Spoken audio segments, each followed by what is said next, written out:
Oh yeah, there's no doubt. This system bleeds with racial injustice. In the federal system alone, which is where I work, nearly 70% of people in federal prison for drugs are people of color.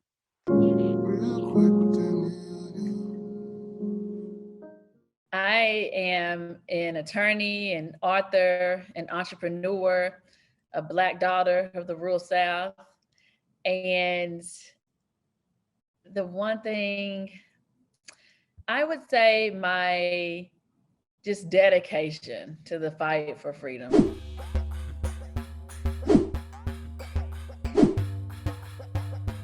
Hmm. And where did you think that dedication came from? I think in part it came from experiencing the incarceration of my mama. And I think in part it came from me representing people who are serving just draconian sentences under federal drug laws Mm. for drug offenses, and really seeing the human element of it all. Yeah. So for people that aren't aware of who you are, Brittany, tell them a little bit about, I guess, a little bit about your story and how we got here, which we are here to talk about your book in a great deal. So how did we get here? Yeah, so as I mentioned, I grew up in the rural South in East Texas and grew up honestly carefree, happy childhood, except, my mom was suffering from a very severe drug addiction. Mhm. And that really rocked my world, my sister's world. That drug addiction ultimately led to my mama going to prison. Mhm. And, it's devastating to have a loved one incarcerated, any loved one incarcerated, but it's a primal wound to me when it's your mama. And so that experience just brought us very proximate to this issue of mass incarceration. And through that, I really had my eyes open about how the system works. I ended up going to law school, was going to practice corporate law. There was no doubt in my mind I was going to practice corporate law, and I did. But in law school, I took a critical race theory course that analyzed the intersection between race and the law. Mhm. And I came across the case of a woman named Sharonda Jones, who was serving life without parole for a federal drug offense, her first ever conviction, felony or otherwise. And Sharonda was from the South like me. She had a daughter. She had been in prison for 10 years at the time. And it was just something about her case that tugged at my soul. Mhm. And I reached out to her. I told her I was a law student, that I knew next to nothing about criminal law, that I was going to practice corporate law, but I promised her I was going to get her out of prison. And we formed a relationship from there, and that relationship really put me on this path that I'm on today. I am very blessed, to say that after fighting for Sharonda Jones for 6 years, she was granted clemency from President Barack Obama. So she is free.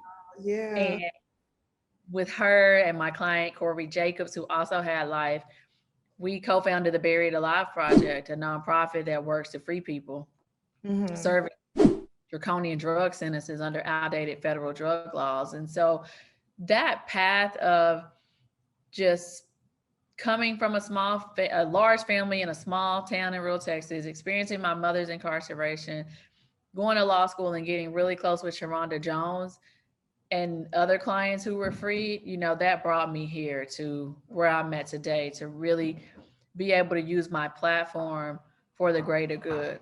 Within the midst of in doing this work, what makes you continue forth, especially because it feels like you're pushing up against something that is never ending? I mean, I wanted to mention because tomorrow will mark a year since George Floyd, and we're still seeing savagery from police officers. And I think most recently with Ronald Green, who made the news, his family was told that he died in a car accident. And then come to find out there's footage of him being brutally beaten by police and tasered. And so that's why I was like, this injustice against Black people specifically feels never ending. So I'm curious about your stamina, where you get that from, and how you plan on continuing to fight in this way. That's a really great question. And thank you for asking that because it does get heavy. There's even thinking about the murder of George Floyd and the fact that it's been a year already since he was brutally murdered in front of the world. And it makes me think about how there's so much vicarious trauma in the criminal legal system and vicarious trauma that we all carry. And I feel it deeply. So some of the ways that I really work to keep my stamina, one is through the people that I represent and their families, who are serving this time, yes, for crimes they committed of selling drugs. There's no doubt about that, but they should not be serving 50-year life without parole sentences. Right. So my clients and their families really keep me going. And also just the momentum I see in across the country from Black Lives Matter movement, from other people in this space that are really putting themselves in the trenches, to be able to do this work. That energy is empowering for me. We have to be bold and we have to be very brave. Our ancestors led the way so we could be here, and we can't afford to be less courageous than they were. Ain't that the truth? I mean, there's so much that, we've been able to stand on their shoulders and do, but there's still so much to be done. So needless to say, like with you creating this book, this memoir, this story, this, this journey basically of, in your title, A Hope, Justice, and Freedom. Talk about the inspiration behind that, even though it's obvious, what keeps you pushing, but now to put that into not only a book, but now a memoir. What does that feel like? Yeah, now that it's out there, it feels really good because I've gotten a lot of great reception from it. I really wanted to be intentional with writing this book about showing the heartbeats, showing the people behind the numbers, and it took me a while to even decide to write a book. But once I did, I knew I had to tell my story in all of its authenticity. And I wrote the book for a few reasons. One, I wrote the book to tell the truth. I wanted to tell the truth about racial injustice that bleeds through America's legal system. I wanted to tell the truth about the people, though, the people that are in human cages in this country and all the brilliance and human ingenuity that we are locking away for decades. Human ingenuity, this nation needs to thrive. On top of the fact, we are devastating families and entire communities. And so I wanted the reader to really feel the stories of my clients the way that I did. And I felt them, in my bones. And I think unrelated, but related to this story of just trying to motivate and be inspirational, I wrote the story for another reason too. And that was, I wrote the story for young Black girls. I am hopeful that they can see themselves in me and know that they can be anything. They can dream their biggest dreams. When I grew up in East Texas, I wanted to be Claire Huxtable from The Cosby Show. And that was such a dream of mine. I admired her so much. But unfortunately, there were hardly any lawyers in my community. And there certainly weren't any lawyers who looked like me. And so my dream of becoming a lawyer started to seem far-fetched and out of reach because I didn't know any. And so I'm hopeful that the book can serve as that as well, to serve as an example, for young Black girls that they can be anything they want. Yeah, I love that. Listen, I totally identify with that too, Brittany, because that's a large reason as to why I do what I do as well. So it's amazing to see someone spread their wings, but also be so in their purpose, and then be of service because we have people who need people to fight for them. It is not easy getting justice while you are an actual prisoner because you just look guilty. You're in prison. Like, why would someone give anyone a chance? So if, as someone who has done this clemency work for so long, what would you say to someone who is completely ignorant to people in Alice Johnson's shoes or Chris Young's shoes, your mother's shoes, to help them understand the humanity behind the clemency? Yeah, I really try to center the human element in my work. Like I really feel that the human element is often ignored, but it's necessary to drive impactful change. And so when I started representing people like Sharonda Jones, like Alice Johnson, or Chris Young, they were all serving life without parole for federal drug offenses. They were all serving the same amount of time in prison as the Unabomber, Danielle. That's what I'm And like, what?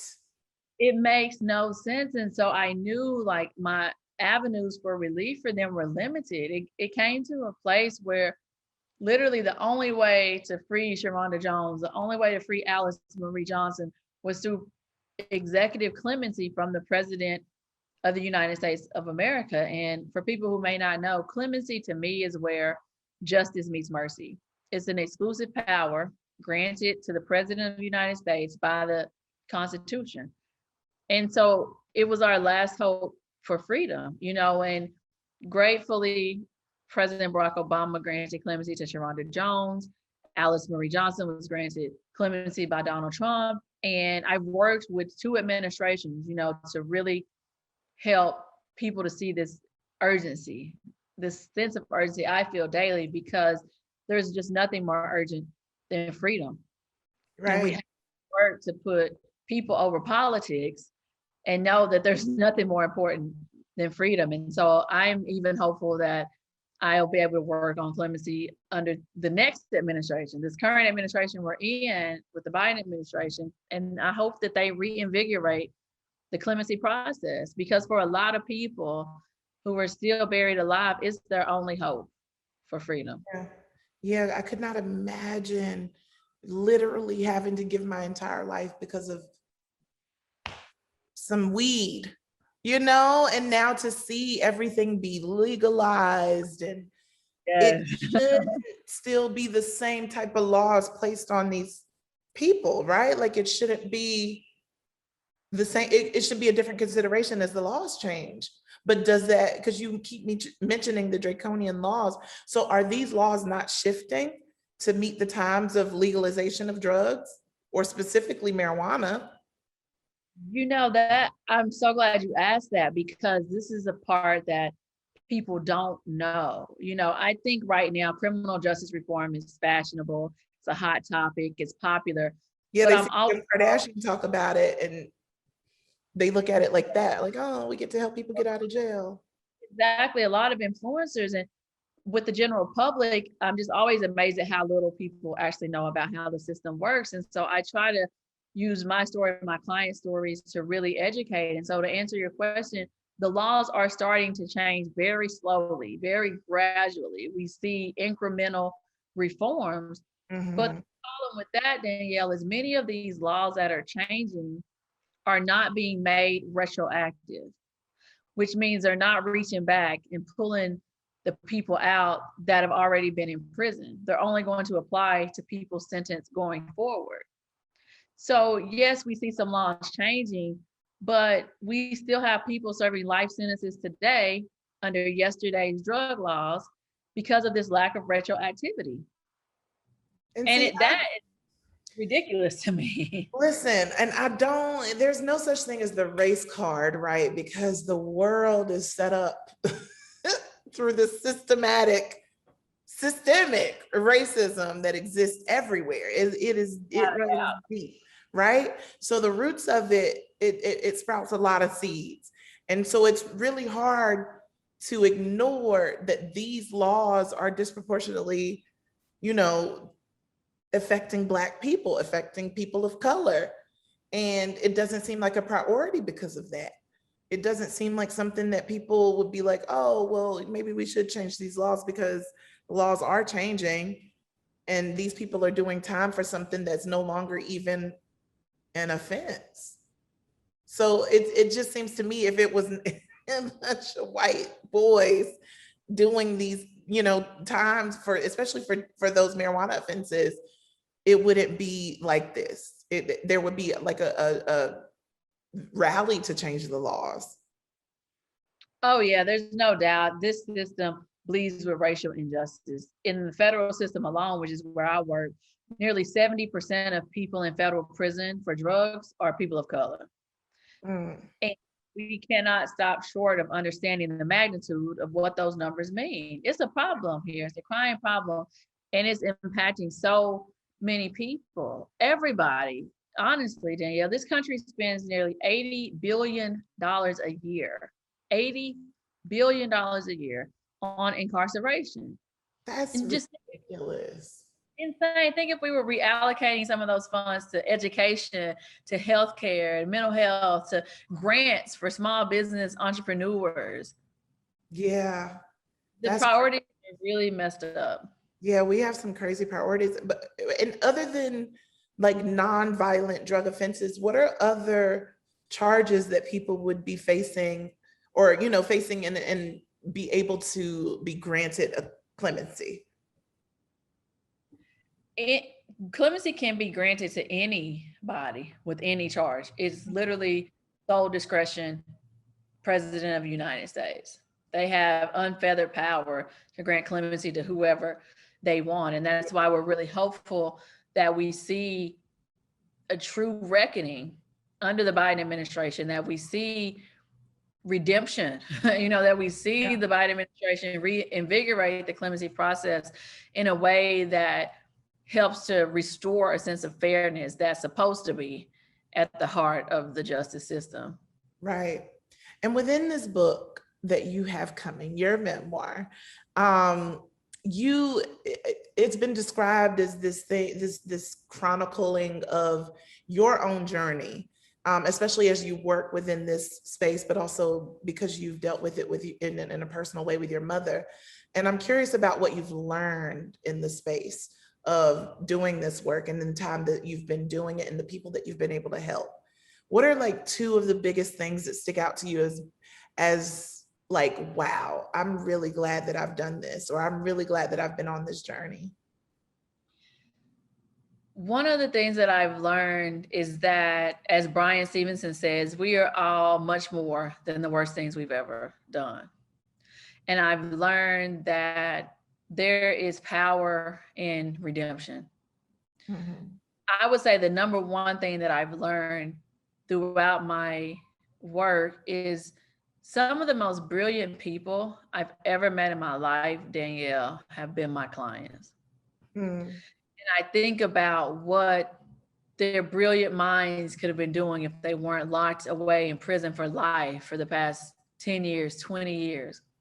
And I think about if we're able to unchain this genius that's behind bars and the ripple effect that it'll have on our communities.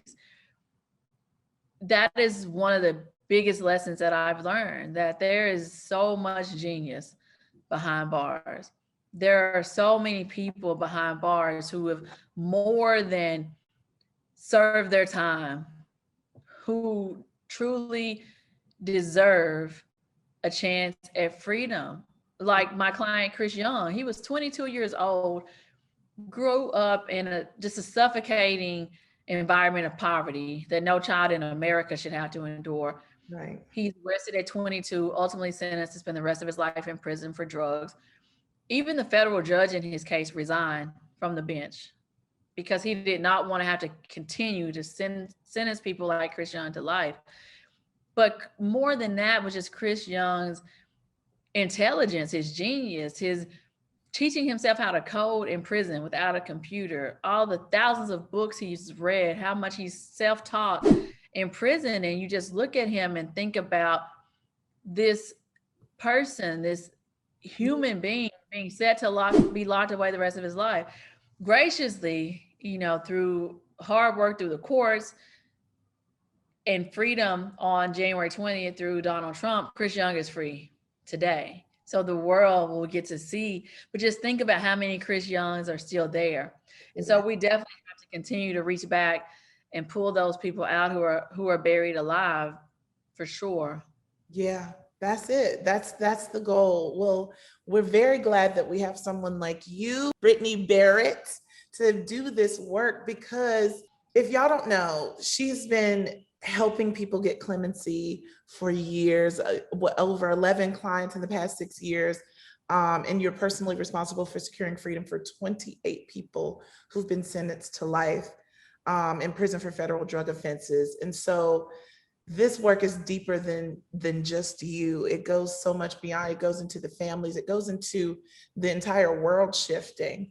So make sure y'all pick up, well, pre-order, because the book is coming out in September. Yes, it came out this past September, but the paperback version is coming out August the 3rd. So not too long. And it's available for pre-order right now on Amazon, Barnes and Noble, Target, your local bookstores. Yes, definitely get your hands on it. Yeah. Yes, it's called A Knock at Midnight, a story of hope, justice, and freedom. And I also heard you were nominated for NAACP Image Award. Congratulations. Thank you. Thank you so much.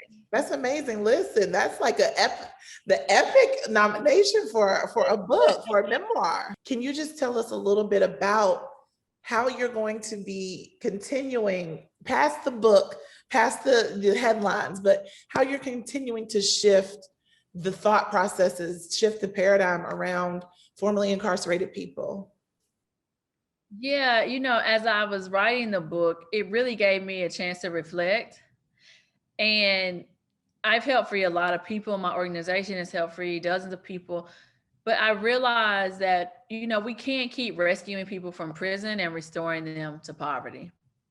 And so I've been just sitting with this vision, holding this vision of sustainable liberation. How do we create sustainable liberation for people? That includes economic liberation, equity, ensuring that justice and impacted people are at the center of any movement and any work that's surrounding them. And so, I'm working through that to really come up with a plan and think through ways that we can help people coming out of prison to thrive and not just survive. Like, how can we get resources and capital to justice impacted entrepreneurs so that their genius can be unleashed, into the world? So that's what I'm really thinking through next. Like, how do we create sustainable liberation for people? It's much more than just getting people out of prison. Yeah. Now what? It's also what's next. How can we help them in the community? Because we know the world is not set up to help rehab anyone coming out of prison. So it's an ongoing battle. And that's what I'm here to do. I really love having people like you on real quick, because this is a show where we highlight people that are doing things to help shift the culture. And the culture is Black culture. So I believe thoroughly that, like, whatever we do to help us is helping the world. So I'm just really glad to be able to meet you and chat with you and continue to push your story forward. Thank you so much for having me. I really appreciate it.